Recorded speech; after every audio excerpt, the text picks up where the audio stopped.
Hey everybody, Dan here, and welcome again to that Paintball channel. For this second segment in our Automag series, I'd like to talk a little bit about some of the basic design features of the Automag that really set it apart as an extraordinary marker. Now, if you'll recall, last time we talked about the fact that the Automag, like the Autococker, sat for an entire decade at the absolute pinnacle of tournament level paintball. You know, the Automag comes on in 1990, the Autococker comes on in 91, and you know, they run all through that decade. They get sort of phased out at the end, but during that window of those 10 years, they were the undisputed top dogs, and just an extraordinary and rare thing. Very few markers can lay claim to anything remotely approaching that kind of just longevity. So let's talk a little bit about the way in which the marker operated. Now, here a lot of times people will say things like, "Oh, you know, the Automag, it's like a spool valve." No, it isn't. Or it's a phasor, which is a forward air spring on return. It's not that either. The Automag is a pressure-regulated blow-forward system. What that means is air is coming in from the tank, goes up through, comes into the valve, and there's a regulator that's built into the valve, drops the pressure down to 450 psi. That goes into a dump chamber, which is held closed by the bolt, and the bolt itself is held back by the sear. You pull the trigger, sear drops, the pressure in the dump chamber pushes the bolt forward, it blows through, accelerates the ball, and the spring pulls the entire system back. Remember last time we talked about that sort of desire for a rear biased system so that the thing would always go back into the recock position. The sear comes back up, holds it in place. At the same time, there's another smaller valve. It's known as the on-off valve. It sits right about in here. And its job is to cut off incoming airflow from the regulator that goes into the dump chamber. Obviously, when the dump chamber is emptying into the ball and accelerating, you don't want additional air coming in there and being wasted. So there's a little pin in that on-off valve, and it shuts off the air passage. And interestingly, the pressure from the regulator, that pressurized air, is trying to push that pin down and open that valve back up. And we can see here, let's see if I can shake this out here. I don't know if you can see that. There is a little pin right there behind the trigger, and that pin is attached to the sear, but that on-off pin, the on-off valve, pushes down on that, which is actually what resets the trigger. And that is a design feature that was capitalized later on the later iterations of the valve, of which this is one. So just off the bat, having a regulator was absolutely revolutionary. You know, there were no regulators in paintball at that time. And in addition to sort of getting the CO2 issue under control, and that was a big concern, was the fact that with regulation, you have so much more consistency with the paint. And we're going to do a later segment down the road on paintball physics. And one of the most important issues when it comes to, you know, paintball accuracy has to do with the regulator and velocity consistency. If you can deliver a consistently regulated charge of air over and over and over again, ball after ball after ball, you're going to get a lot more downrange sort of target consistency. And that went so far in making the Automag just absolutely otherworldly revolutionary. And notice as well, now this is again one of the updated valves, and so the regulator back here is made of anodized aluminum, but this front part is stainless. Now the original classics were all stainless, and that in itself was just just exemplary when it came to AGD's emphasis on quality. These valves were so robust, you can run 3,000 psi straight into the valve. Now, think about that. You know, modern day HPA tanks, you've got the 3,000 PSI tanks, you've got the 4,500 PSI tanks. You could take one of those 3,000 PSI tanks and run it with no regulator right into the valve all day long. That's running pressure. Just extraordinary. And so that's one element of the system that really set the Automag apart. Now, another thing that set these apart was in the barrel. Now, this is really interesting. When the Automag first came out, you know, quick change barrels and things like that are becoming just a necessity for paintball. You know, a lot of the really early ones had fixed barrels, and that becomes a tremendous problem if you should ever break paint. So what AGD said was, you know what, instead of going with, you know, threaded or slip fit or something like that, let's do something totally different. So if you take a look at this, you will see that the breech right here, where the ball drops in, is actually integrated into the entire barrel. You'll also notice that there are no threads here. You've got these two O-rings, and that helps give you a nice tight fit. There's a detent that's built into this as well.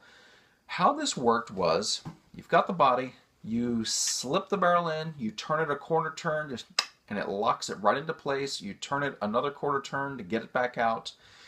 This is still, to date, the fastest barrel change system in paintball, period. There's nothing like it.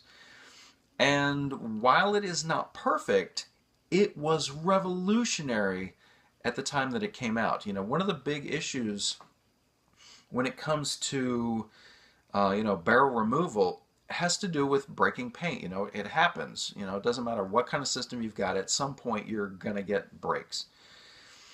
And with something like a cocker threaded barrel, you know, you're sitting there, just, okay, hum-de-dum-de-dum-de. Even with the quick threads, you're still turning and turning and turning, and you get the barrel out, you clean it, and you turn, get it back to this.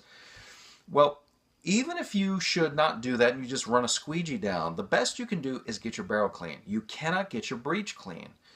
And if your breech stays wet with paint, that's going to cause issues with the next balls that come in. They're going to get wet and they're going to spin, and it's going to be a problem. So by having the ability to just remove the entire thing, breech and all, you run a squeegee through, you pop it back in, you're back in the game, and you're good to go. So very, very, very revolutionary. Now, as I said, this was not perfect. There were a couple of issues with this barrel. One of them was the fact that the early detents were made out of wire. Now, they worked just fine, but the problem is that wire over time could get fatigued, and you'd sometimes have a break, which would then cause the potential for the bolt to go in and get actually stuck in that wire. It would get jammed up and wedged in between that and the barrel. And if that happens in a game or a tournament, you're just done. And I've seen many cases where the bolt and the barrel get messed up and things like that. So that was an issue. AGD fixed that by using a plastic detent, which works very, very well. The other issue with these barrels is that the breech size has to be the same as the bore size. So, this is a Lapco Auto Spirit. It runs a 687. It's a good barrel. But the breech is a 687 as well as the bore, or the barrel bore. Now, if you go up in size, say 693, well, then your breech is also going to be a 693. So that could be potentially problematic with respect to efficiency, because you're not getting that, you're giving extra air room around the bolt for expansion, and you lose a little bit of efficiency. And then on the flip side, they stopped making these a while back, but if these had been continued to be made with paint, shrinking as it has, you'd get to a point where this would be so small that the bolt couldn't actually run in it. But again, when this came out, those things, were non-issues. But it was just the way in which AGD approached the problem. They were worried more about functionality than they were following convention. And another thing to bear in mind is that these barrels were very expensive and complex to machine. I mean, there was a lot of cuts that have to be made. And AGD could have just said, we'll just do threaded barrels like everybody else.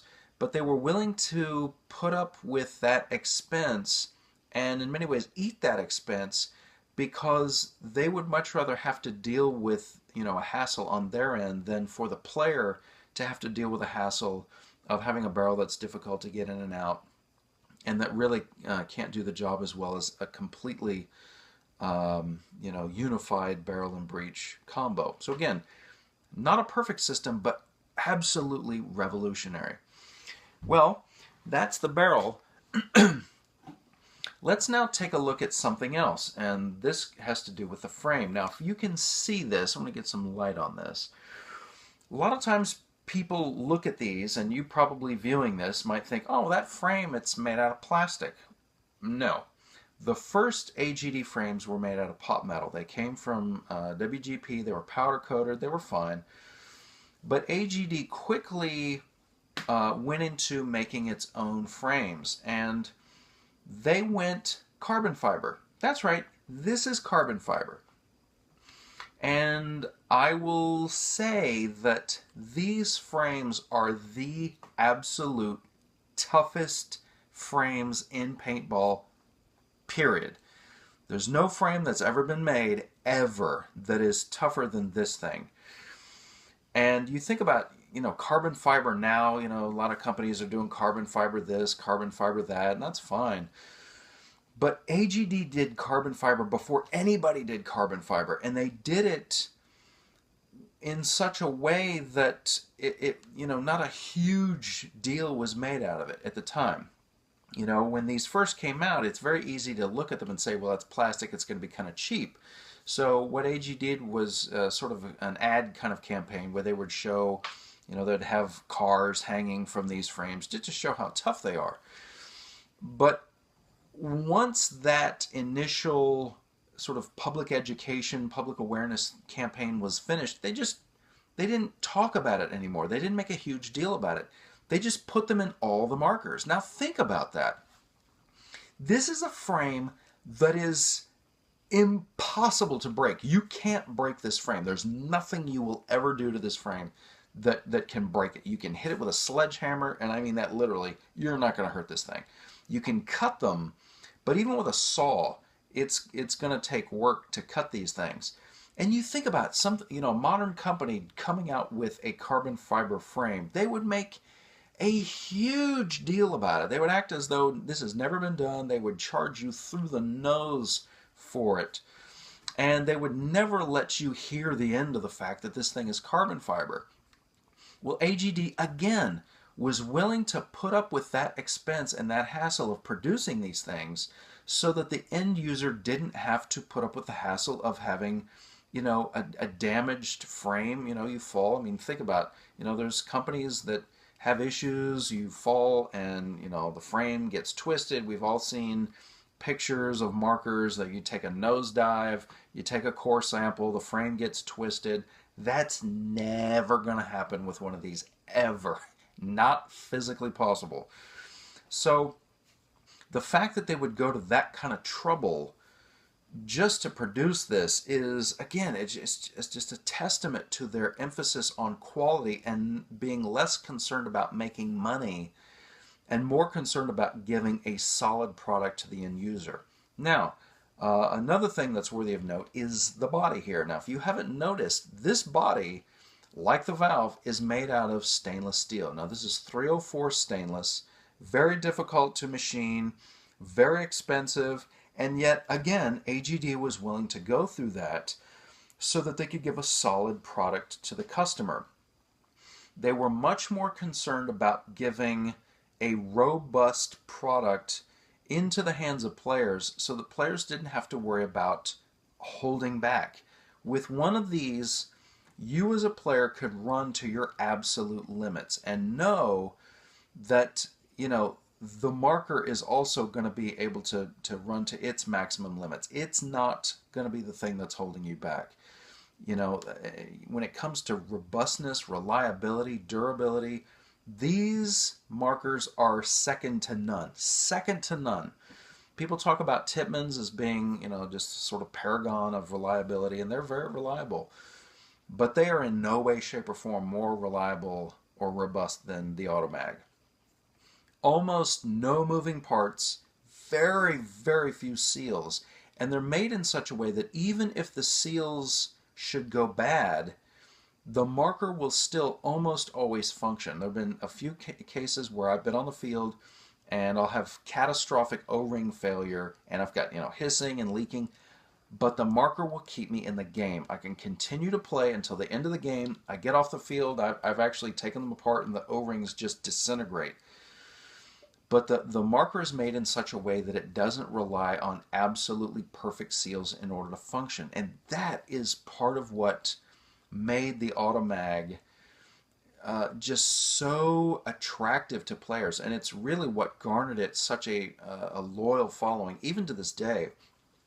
The fact that you could know that, almost without fail, you gas this thing up, it's going to run. One of the sort of classic running jokes or sort of stereotypes with the Automag is, oh, you got a problem, just throw a few drops of oil in the ASA, gas it up, you'll be good to go. And in many respects that's actually true. They're so robust and so reliable. To give you an example of this, my first Automag, I picked it up online, and unbeknownst to me, the original owner had played with it and put it away wet and dirty, wrapped it up in a jacket, and it sat for 10 years. I get it, and I take a look at this thing. It is gooped inside with paint and rust. The body, of course, is stainless steel, but that spring inside, there's a few other parts that are not stainless, and there was just rust caked in there. To date, I've never seen a marker in worse condition. I was furious. I'm thinking, this thing is not going to work. And just for giggles, I gassed it up and, the thing sealed up tight, did not leak a bit, and it functioned. Pull the trigger, bang, bang, bang, bang, bang, bang. I was boggled. I couldn't believe it. And that's just what Automag owners and users have come to know and expect and love and appreciate about these things. They just flat work. And it's just the design philosophy that AGD put into these. The autococker had its own kind of mechanical delightfulness in terms of its complexity, but you kind of had to be a little more careful with them. You've got front pneumatics that are kind of delicate, you've got some external moving parts you got to be kind of careful about. These things, you could dive off of a cliff and this thing ain't at least going to get hurt. You'll be able to dust yourself off if you survive and pick this thing up. It will function. It will always function. And, again, it's that functionality that went into this. And I think that sort of feeds into even the way that the marker looks. If you take a look at this thing, I think, personally, the classic style mags are some of the most beautiful markers ever made. They're not flashy. They don't have a lot of, look at this. It's just a plain tube. There's not a lot visually going on. But for me, that is what is so beautiful about it. It's just simple. It's elegant. It doesn't have to rely on fancy milling or fancy doodads here and there to make the thing beautiful. It's just simple. It's elegant. It does what it does, and its functionality is part of what makes the thing beautiful. And, I think a lot of other Automag users would tend to agree. Well, that concludes this particular segment. In our next segment, we're going to take a look at some of the design features, how they maybe raise some issues with the users, and some of the developments and upgrades that came from those. Hope this was useful and informative for you, and hope you stick around for the next episode.